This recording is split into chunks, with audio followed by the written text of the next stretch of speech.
we heard Andrew Berry say at that end of the season press conference he wanted to get as many of his guys back as he could.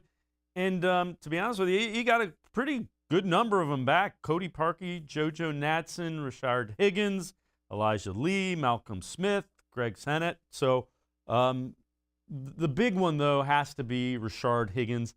It would be harder to find a more effective number 3 receiver just because of the chemistry that he and Baker Mayfield have shown together in their time in the league.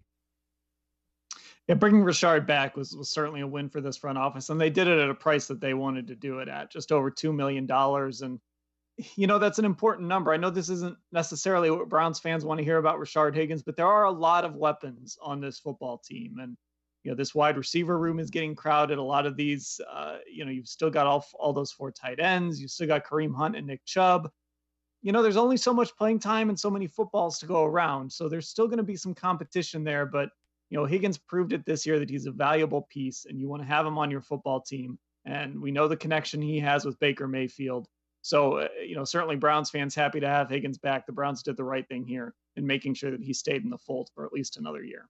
The other one that kind of, Malcolm Smith gives them some flexibility and some veteran leadership from that linebacking core.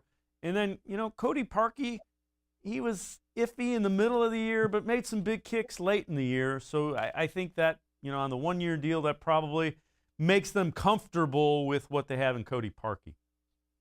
It's hard to find kickers in this league. Browns fans know that ever since Phil Dawson was let go. And Cody Parkey certainly wasn't perfect last year. He had his moments. He kept hitting those uprights every now and again on extra points. But, look, he's a guy that's trying to revive his career after that double doink in Chicago. So it's good for him to be back. And if the Browns want to bring in a little extra competition, they can certainly do that, in what should be a more normal training camp.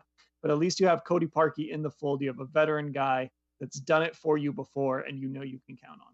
Is there anybody that that they did not bring back that you are surprised by? I know Larry Ogunjobi played a lot of downs, but I don't think he developed quite the way the Browns had hoped he would, and you have Billings coming in. Is there anybody that got away that you think that kind of said, well, we really wish we could have bring him back, but?